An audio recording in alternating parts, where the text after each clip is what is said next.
Maxime Bernier. How are you doing, Maxime? Great. Thank you very much. Okay, I'm going to start with the first question. What is your thoughts on Loblaws and their food prices? Oh my God. If we want to reduce the price for food, the first thing that we must know is we must do, sorry, and know it's the cartel in supply management, milk, dairy, and eggs. Uh, it's a cartel that we have. It's a legal cartel in Canada. We are the only national political party that is fighting against that. It must be the free markets, and that's not the case anymore. So every year they are fixing the price of milk, poultry, and eggs. And actually, this year they increased the price of milk by 12% more than the inflation. So if you're serious about fighting inflation, that must be the first thing that you must do. Um, and also, the second thing that you must do is we have inflation because of the Bank of Canada, as you may know. Uh, the bank printed a lot of money out of thin air the last couple of years. And and because of that, we have more money chasing fewer goods, so you have inflation. And every year, the Bank of Canada has an inflation target of 2%. So the Bank of Canada wants 2% inflation every year. So if you look back the last 10 years, starting in 2012 to 2022, with that 2% inflation target, we had altogether 25% inflation the last 10 years. And the dollar that you had in your pocket in 2012, the value of that dollar now, it's only 80 cents. So that's why we need to ask the Bank of Canada to have a zero inflation target. Like that, everybody would be richer and our standard of living will go up. So uh, Polyev and the liberals and the establishment political parties are okay with that 2% inflation target. That means that Polyev wants to have 25% inflation for the next 10 years. So the first thing that we must do is to ask the bank to stop to create money out of thin air. And also at the same time, you will need to balance the budget. We need to balance the budget. The liberals and the conservatives don't want to balance the budget. Actually, Polyev said that he will cap the budget, he will freeze the budget. So, with all these deficits, and that's not the solution. I'm looking at the way that Sweden is fighting inflation over there. They tabled their budget in November last year, and they were very clear about that. They said that they need to fight inflation, and for that, they need to balance the budget. And they will have a surplus this year in April. So that's what we must do: balancing the budget, zero inflation target for the Bank of Canada, and abolishing the cartel in supply management for milk, dairy, and eggs. All right. So my next question is, what's the strategy to win seats in the next election? Like, which key talking points will you push forward? But the goal have always been to increase our percentage of the vote when we created the party in 2018. So in 2018, we created the party at 0%. Our first election in 2019, we had 1.6%, and our last election, 5%. I believe that at the next election, we may be able to have between 5 and 10% of the vote. And I believe that we will be able to, sorry, sorry, to have some candidates elected. And so we we will work very hard in certain writings, and that's why what we are doing right now, we are doing a call for candidates. We have about 100 candidates that are selected and approved, ready to run if there's an election tomorrow. And so we want to find another 150 more this year. So because our goal is to have a full slate of candidates when the time of the election will come. So that means 342 candidates all across the country. So, and I strongly believe that some of these candidates will be able to win their seat. I know that we have a lot of support in Alberta and Manitoba. So we'll see what will happen there. In other ridings in Northern Ontario, we had a lot of support there also. So I'm pretty confident that the next election will be a good one for us because also I will participate in the national debates. As you know, I was not able to be there at the last election. I was not able to debate against Trudeau and all these other leaders because they created a new rule and they said for a new political party, we need to have 4% of the vote. And actually, we had 5%. So for sure, I'll be there, and that will give us more visibility, and that will help all our candidates across the country. All right, so my next question is, did China interfere in the 2021 general election in more ways than we know about currently? Do you believe?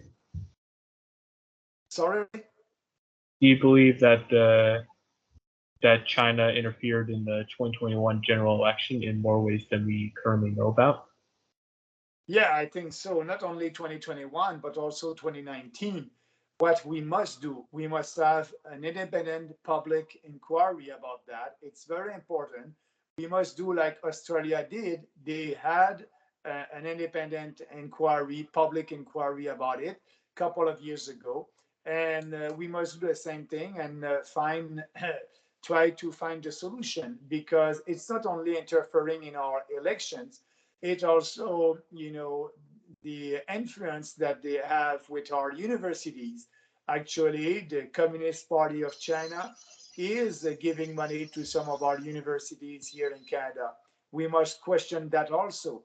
At the same time, as you know, there's an illegal police station in Montreal, Toronto, and Vancouver. So it's illegal, and I know that the RCMP is doing an investigation on that right now, but we must stop that. So it's very important. Trudeau always said that he admired the Chinese dictatorship, and now we know why, and we know today. We just learned today that Trudeau received a lot of money from the Chinese Communist Party in his own riding in Papineau in Montreal.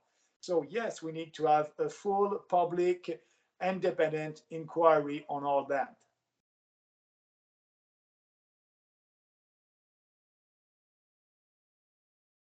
Okay, so in a related question, do you think banning TikTok is more of a national security issue, or do you think it's more of an attack on freedom of expression? It's a national security issue for the civil servant and the ministers and the cabinet. I think it's important. So it's important for them not to be on TikTok. And yes, it's there's a lot of application that you can use to communicate your message. I'm on TikTok right now, and we are questioning the fact that I'm there, me and my team, and we will decide what we will do in a couple of weeks about that. So, but I strongly believe for the politicians and civil servant and deputy minister, they must not be on TikTok for sure.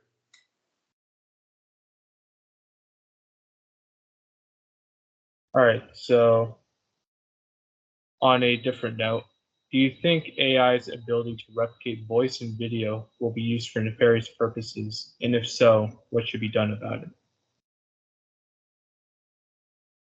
Yes, it's a big question because I believe in privacy. That must be protected, and it is actually protected in our Charter of Rights. But as you know, what happened to us unvaccinated Canadians during the COVID-19, the Charter of Rights was useless. It's too bad. We're supposed to be in a democracy. So privacy for me is important, and I believe that Canadians must be able to decide if they want to have more services from their government online or not. And we won't promote, we the PPC won't promote anything with the um, uh, digital ID. We believe that we don't need that to be more efficient. The government doesn't need that to be more efficient with his relation with our citizens. So for us, a digital ID is not something that we will promote. Okay, so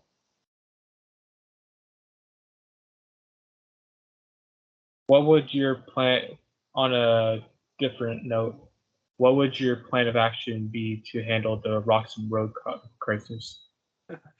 Yeah, thank you for asking. Actually, as you may know, we are the only national political party uh, that is speaking to close that road as soon as possible. You know, I spoke about it in 2019 during the election over there, uh, and the solution is there. Actually, the Trudeau government did close the Roxham Road during the COVID hysteria. It was too dangerous for them to cross the border, for the migrants to cross the border. So, and we didn't have to reopen the agreement that we have with the United States for that. So that's why I believe, and I said that we need to put a fence over there. Where we are not American, we don't want to build a wall, but we can put a little fence and telling them if you want to cross our country, you are welcome, but go at an official point of entry, and they don't want to pass through an official port of entry because they know that will ask the question and they're going to say that they're a refugee and their life is in danger, and we're going to say no, your life is not in danger, you're coming from a third secure country, the US, so go back to the US. And that's what we must do. We must ask the RCMP instead of helping them to cross the border. Our CMP must be there just to tell them, you know, you want to come, you're welcome. You just have to walk about maybe half a kilometer and you'll be at an official port of entry. So that's we don't need to negotiate anything with the US. You know, they're crossing our border illegally, and we have the right to do that. We are a sovereign country, and you just need political courage to do it. Actually, Poliev and Trudeau don't want to uh, put that this don't want to do that, but it's the only way that we can solve that problem tomorrow if the government wants to do that. All right, so I've got a question that might need some explaining for Americans that are currently watching, but what should be done about Bill C-11 and Bill C-18? Yeah, must be repealed. That's simple like that. You know, we believe online that people must be free to do what they want online without any censorship. And same thing, you know, for um, Bill C 11. And what is the other one? Bill C-18. Yeah, what is a C 18? I don't remember. It forces companies like Google and Facebook to Oh pay yeah, yeah, for yeah, yeah. Yeah, no, no. news. Yeah, so we repealed that bill because you know we believe in free markets, and we don't need that. Actually, uh, they're doing that to help. The federal government is doing that to help mainstream media. And actually, our position on that is we will cut all the funding that the federal government is giving to mainstream media. And the Trudeau government gave about $500 million to save these media. We believe in free markets, we believe in competition, and we believe that the government uh, must not be part in the must not finance these mainstream media. They must be independent and not dependent on the government, and that's the case right now. And there are some independent media like True North, like Rebel News, and they don't receive any money from the government. So that must be the same for everybody. And if it's the case, you don't need that legislation also to ask Google or the big tech to give money to these media and for their content. That must be the free market, and so that's why we will repeal that legislation also. All right, relating back to the earlier topics about technology, how should we deal with the political bias in AI programs such as ChatGPT? Sorry, what is the question? With what? How should we deal with the political bias in AI programs such as ChatGPT? ChatGPT, what is that? Sorry. It's a it's an AI chat program that essentially expands onto, imagine Google, but it can have a conversation with you. Yeah, okay. I didn't know about that. So, what is your question? How should we deal with the political bias that's within these programs? Yeah. So, uh, I will have to look at it because I don't. We don't have any policy on that. But do a follow up with my team, and we'll come back with our position. All right. So, what's your thoughts on the increased rates of violent crime on the TTC? Yeah. So, um, actually, our position on that is to be tough on crime, and I must say that at the same time that we will also repeal the legislation that Trudeau imposed on Canadians about firearms. So we know if we want to fight the criminals, we must fight the real criminals, and I believe that law-abiding Canadians who are hunter are not criminals, and Trudeau did impose so much regulation and restriction on them, and so that we have a position there to repeal that and to respect the property rights of gun owners, but at the same time to give more money to the RCMP to fight for actually the real criminals. And as you know, on guns, all the guns that are coming in Canada that the criminals are using are coming from the US, are not registered. So we must fight there. And we must be sure that our legislation are tough on crime. Actually, right now, that's not the case anymore. We will come during the election with more details about that in our electoral platform, because if you go on our website right now, we don't have a policy, and we are in the process right now to update our electoral program, to update our policies, and so before the next election, we'll have a strong position. On a similar note, what's your thoughts on 3D printed firearms? On what? Sorry. 3D printed firearms? The I don't know the what what. 3D printed firearms, like guns that come from a 3D printer. Oh yeah. So uh,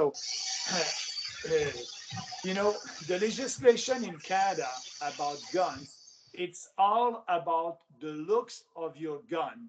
And so the legislation must not be based on that. It must be based on the functionality of your gun. And that's why if you read our policy on gun, it's on the functionality, not on the look of a gun. For us, that's not the right way to pass a legislation on gun. It must be only on their functionality. So that's why if you read our platform, we will pass a legislation to be sure that nobody will be able to decide tomorrow that because of a gun is black or the look of the gun, that gun would be prohibited. Actually, right now, the RCMP has a lot of power and authority to decide about gun. And I want that to be back to Parliament. We don't want the RCMP to decide, the categories of guns. It must be the members of Parliament through a legislation. And so, like that, the RCMP will have to apply the law and not to create the law. Right now, with their regulation, they're always creating new rules and restrictions on gun owners. Okay, so how do you, Mr. Bernier, intend to campaign against the authoritarianism of the self-proclaimed Liberal Party? The authoritarianism of what? Sorry. The authoritarianism of the self-proclaimed Liberal Party. Yeah. What we'll do, we need to inform the population and be out there and speaking about what we believe openly with passion and conviction. Actually, I did that during COVID-19. I was the only national politician against these draconian measures. And in the beginning, it was not popular. If we had 5% of the population on our side, that was the maximum. But after 2 years and couple of rallies, and people understood that that was not the solution. These lockdowns, stay-at-home orders, and curfew, and all that, and mask, and so we during the Freedom Convoy and just after the Freedom Convoy, we were able, we freedom fighters, to have the majority on our side, and that's why the Trudeau government and provincial governments started to lift these draconian measures. So it's all about changing the public opinion. And for us, we believe that we have the right policies, the right vision for our country based on Canadians and also on the sovereignty of our government, of our country. So, and all that, if you read our platform, it's all based on our four principles: individual freedom, personal responsibility, respect, and fairness. And our policies are in line with that, but it's common sense. So I believe that the common sense will prevail. It may take some time. As you know, we are doing a kind of ideological revolution, a peaceful ideological revolution, because right now, yes, we are living in a socialist era, and Trudeau is able to impose his vision of the country. So a country where the federal government will dictate to everybody what they can do or what they cannot do. So that's not our position. Our position, we believe in a smaller federal government that won't interfere in provincial jurisdiction and also will respect taxpayers. So like that, I believe that you'll have a constitutional peace in our country and you'll have more prosperity. So we believe, we the PPC, in individual freedom, and we believe that the individual know better what is good for them than a politician at the federal level. That's why we must give them more freedom by lowering their taxes, and like that they will have more money to achieve their dream. So it's a big fight. Answering your question, it's a big fight, but this party is growing. I saw a poll, I believe yesterday, I don't know from who, but we were at 6%, 1 point more than the electoral campaign. And that's good because we don't have any visibility coming from the mainstream media, the CTV, CBC, the Global Mail, or on the National Post. They don't cover us. So we have to be active on social media, and we are active there. And I'm traveling across the country to meet Canadians. So to fight authoritarian and Trudeau and the conservative also, it's a question of time. And if the next election is this spring, we're going to be ready. And if it's not this spring, in a year, we will be ready also.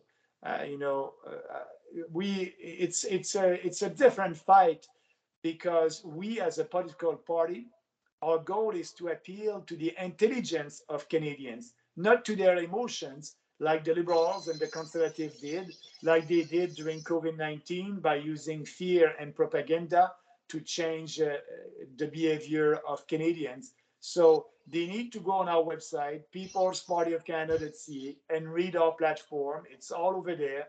And I must say, don't try to go to the Conservative Party of Canada and find their platform. There's no platform there. Before each election, they're doing polling and focus group, and they're telling people what they want to hear. They're not doing politics by conviction. The Conservative Party of Canada is not conservative only in name. And now Poliev is doing is uh, is moved to the left, and that will be the same party with Poliev than the one we had with O'Toole and Scheer. So the goal of Pierre Poliev is to split the liberal votes in big liberal cities, and we our goal is to be there and to fight for conservative values, family values, common sense, and without any compromise. And that's why I believe that our time will come. All right. So, what are your views in general of your neighbor to the south, the United States? My views on the US? Yes. Yeah. I'm doing politics in Canada for Canadians, but I know that wokeism is everywhere in US, here in Canada. The US are our neighbors, and we must have good relation with them. But contrary to Poliev and Trudeau, we don't want to participate in the war in Ukraine. And I believe that this country is independent. We can do that. We can do like Jean Chrétien did. And when he said, no, I won't participate in the war in Iraq, we have nothing to do over there. These territories, Crimea and Donbass, were under different jurisdictions the last 100 years. So, and now you have the federal government and the conservative who are pushing Ukraine and helping Ukraine, giving money that we don't have, equipment that we don't have for our Canadian forces, and that is very dangerous. I don't like this escalation of the conflict. So that would be a huge difference between us and these establishment political parties. Our position is for a ceasefire and put everybody at the same table to negotiate peace. So that's and we need to also be very clear with our allies, the US, about why we are not part of that war, because it's not in line with our history as a country. Uh, we uh, we did that in the 1950s during the Suez crisis, the Canal of Suez crisis. Canada was an important player to bring everybody at the same table and having a peace and negotiation. So we must do that. So we must affirm our difference when with the US, and also at the same time on the economy. I believe that the free trade that we have with them, it's very good for the country, for both countries. So, and I'm looking at their government right now. They have a socialist government in the U.S. like here in Canada. So, but I won't interfere in their internal affairs. But I hope that if at the next election, if they can have a government that will be less authoritarian and socialist, I believe that will be good for them, and that will be good for us also. All right. So, do you think the COVID lockdowns will be used as pretext for greater government breaches of individual rights? It may, I don't know. It may, they can use that as a precedent to impose, lockdowns for climate change and crazy things like that. But you can always count on the PPC to fight against that. We will always fight against that. Speaking about climate change, we are the only party that won't do anything there. We will withdraw from the Paris Accord. The conservative, the liberals, they're in line with the Paris Accord. Polyev will impose more regulation on businesses. That would be a cost for consumers, and that's not our position. We the climate is always changing. There's no climate emergency, and we will do like Trump did when he was president. He withdraw from the Paris Accord, and we'll do the same thing. All right. On a similar note, what long-term consequences do you see arising from the Freedom Convoy and the government response? Well, I believe that the long term is they had a huge influence, not only in Canada, but also in Europe and in the US. They had other convoy over there. And I believe that it would be very difficult for a government in Ottawa to impose the Emergencies Act again. And it would be very difficult also for provincial governments to impose lockdowns and stay-at-home orders if there's another crisis. More people understand right now that all these draconian measures were not efficient. That was an experiment, a failed experiment, and I believe that because of the Freedom Convoys, because of the Freedom Fighters, and now I hope that in our country we can have like they have in Florida. Governor DeSantis is doing a public inquiry about everything that happened during COVID-19, but we are not doing that here in Canada. Our establishment politicians, including Polyev, want to turn the page. I believe that we must have a deep look about everything that they did to Canadians during COVID-19. But for me, the Freedom Convoy will be an important page in the history book. And that was not, I was there in Ottawa. It was peaceful. We had violence only when the police decided to be violent, and but that was peaceful. That was for me. That was not a protest. That was a celebration, because at that time we knew that with that uh, momentum, we knew that these draconian measures will be lifted. And we knew that it was only a question of time. So uh, I believe that now more Canadians understand that you need to fight for your rights, and you cannot take for granted your rights in our country anymore. All right. So, what effect do you see the COVID lockdowns having on the success of your party in the 2021 election? But I'll start by in 2019. In the 2019 election, we have a comprehensive electoral platform. We have in our platform, we have our strong vision for the country. And in 2019, we had a lot of policies, but the focus at that election was the immigration policy that is very different than the others. And at every election, I believe that the focus would be at a different place. And actually, in 2021, the focus that was on COVID-19, and we were the only party that was fighting for uh, freedom of choice. I don't know what will be the focus at the next election. That may go back to the economy with our position on inflation and balancing the budget. The focus can be on immigration again, with the mass immigration that we have, with 500,000 people that will come to our country in 2025. That's mass immigration. That's unsustainable. Maybe that will be that. So for us, uh, I believe that a lot of people voted for us because of our position on COVID-19 at the last election. And at the next election, they may vote for us for another policy, because, the big difference is we don't create a new policy before each election like the Liberals and the Conservatives based on survey and polling.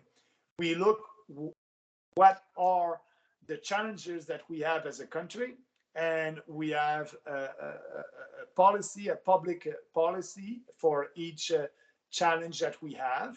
And if you go on our website, we may have 18 policies on different subjects. So, and that would be the same at the next election, that would be the same policy. That's why I'm saying we are a principled political party. We're doing politics by principles. And so what I said in 2019, that was the same thing in 2021, and that will be the same platform in 2024, or when the next election will come. And maybe during the election, we'll have to focus on 3 or 5 policies, and that may be different than the one we focused on at the last election.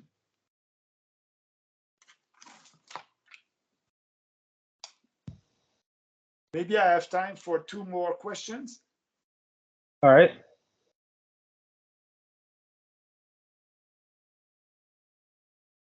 So, what are your thoughts on the PPC's chances in the Portage-Lisgar by-election? Yeah, I believe we have a strong chance over there to win. As you know, our candidate did 22% at the last election. I had the biggest rally there, with about 2,000 people during the last election. We have a strong organization there. So for sure, I will campaign over there with our candidate. But I know that a lot of people are asking me to run personally. I'm looking seriously at that option, and I will have to decide maybe in the beginning of the summer. But I'll be back in Portage-Lisgar, I believe, in about a month. But also that's not the only by-election. As you know, we will have about 5 by-elections in Canada before the end of October. So Portage-Lisgar is a very important one for us, but there's other in Toronto, Montreal. So I can tell you that we will have a candidate in each of these by-election. All right. The last question that I'll ask you is, would you rather fight a lion or a cheetah? A lion, I believe. Any reason to that? Yeah, first, the lion is very strong, and we are a strong party, and ready to fight when things happen. And so, all our candidates across the country are freedom fighters, and I'm very proud of them. So, and we are expressing our point of view very strongly. So that's why I believe it would be a lion. All right. I'd like to thank you for coming on. I appreciate that. Thank you very much. And if you need me, maybe in a couple of months, don't hesitate to be in touch with the team, and I'll be pleased to do that again another time. All right. I'd like to thank everyone for coming. This is the end of the AMA with Maxime Bernier. Thank you. Bye-bye. Bye-bye.